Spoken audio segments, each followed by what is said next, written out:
रामायण एक ऐसा महाकाव्य जिसकी गूंज सदियों से हमारे कानों में है।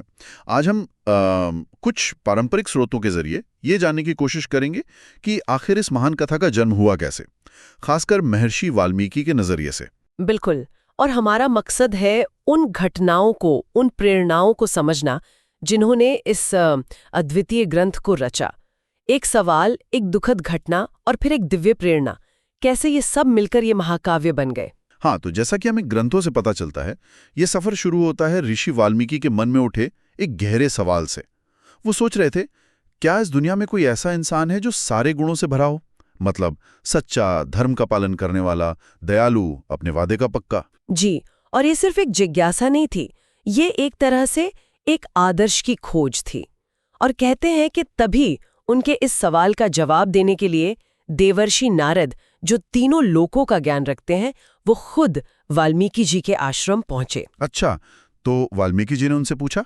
जी हाँ, उन्होंने अपना वही सवाल नारद जी के सामने रखा और नारद जी ने मुस्कुराते हुए जवाब दिया कि हाँ, ऐसे गुणों वाले एक पुरुष है, इक्ष्वाकु वंश में जन्मे हैं, अयोध्या के राजा दशरथ के पुत्र श्री राम। श्री राम। हाँ, और फिर नारद जी ने विस्तार से श्री राम के गुणों के बारे में बताया। वो कितने सत्य पर टिके रहने वाले हैं, धर्मनिष्ठ हैं, प्रजा से कितना स्नेह करते हैं, उनका पराक्रम, उनकी करुणा, वो मर्यादा पुरुषोत्तम है। वाल्मीकि जी ये सब सुनकर तो जैसे स्तब्ध रह गए, बिल्कुल अभिभूत। तो मतलब जिस आदर्श इंसान की वो तलाश कर रहे थे, उसकी एक साफ तस्वीर उनके सामने आ गई। बिल्कुल, और यही आदर्श, सत्य, धर्म, करुणा, मर्यादा जिसकी तलाश वाल्मीकि जी को थी, वही रामायण का मूल तत्व बनता है श्री राम के चरित्र के जरिए।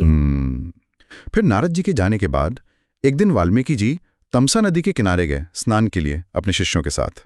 वहां उन्होंने क्रॉच पक्षियों का एक जोड़ा देखा। वो प्रेम में मग्न थे। जी, और तभी अचानक एक शिकारी ने तीर चला दिया नर पक्षी को। हाँ, और वो बेचारा चीखता हुआ जमीन पर गिर पड़ा और अपने साथी को यूं तड़पता देख जो मादा पक्षी थी, वो बहुत करुण, बहुत दुख भरा विलाप करने लगी। ये देखना वाल्मीकि जी के लिए बहुत हृदय विदारक था। उनका मन एकदम पिघल गया। और उसी गहरे दुख में, उसी करुणा में उनके मुंह से अचानक एकदम से एक श्लोक निकल पड़ा। मां निषाद प्रतिष्ठां त्वमगमा शाश्वती समः यत्क्रांच मिथुनादेकम अवधीह काममोहितम। जिसका मतलब है, अरे शिकारी, तूने प्रेम में डूबे क्रौंच जोड़े में से एक को मार डाला है, इसीलिए तुझे कभी भी अनंत काल तक शांति न मिले, प्रतिष्ठा न मिले। और कहते हैं कि यही अनुष्टुप छंद में जो वाणी निकली, संस्कृत का पहला श्लोक बनी, आदि काव्य। और वो जन्मा कहाँ से? शोक से। ये तो बहुत मार्मिक बात है कि इतनी गहरी पीड़ा से काव्य का जन्म हुआ। सच में। और तभी कहते हैं कि स्वयं सृष्टि के रचयिता ब्रह्मा जी वहां प्रकट हो गए। उन्होंने वाल्मीकि जी से कहा, ऋषिवर, आपके मुंह से जो ये वाणी निकली है, ये श्लोक के रूप में ही रहेगी। ये मेरी ही प्रेरणा थी कि माँ सरस्वती आपके कंठ से बोली हैं। अच्छा, और फिर ब्रह्मा जी ने क्या कहा उनसे? उन्हें क्या करने को कहा? ब्रह्मा जी ने उन्हें आदेश दिया कि वो इसी छंद में, इसी श्लोक के रूप में श्री राम के पूरे जीवन चरित्र का वर्णन करें, वैसा ही जैसा उन्होंने नारद जी से सुना है और जैसा वो अपनी दिव्य दृष्टि से आगे घटित होता हुआ देखेंगे।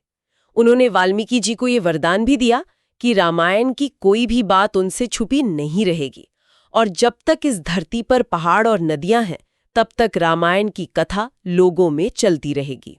तो इस तरह से एक सवाल, एक देवर्षि का जवाब, एक पक्षी का दुख और फिर ब्रह्मा जी का आशीर्वाद, इन सब ने मिलकर रामायण जैसे महाकाव्य की नींव रखी। बिल्कुल, ये कहानी सिर्फ घटनाओं का एक क्रम नहीं है। ये दिखाती है कि कैसे एक कोमल दिल का दर्द भी रचनात्मकता का एक जरिया बन सकता है और कैसे एक आदर्श की खोज पूरी मानवता के लिए एक प्रेरणा बन सकती है।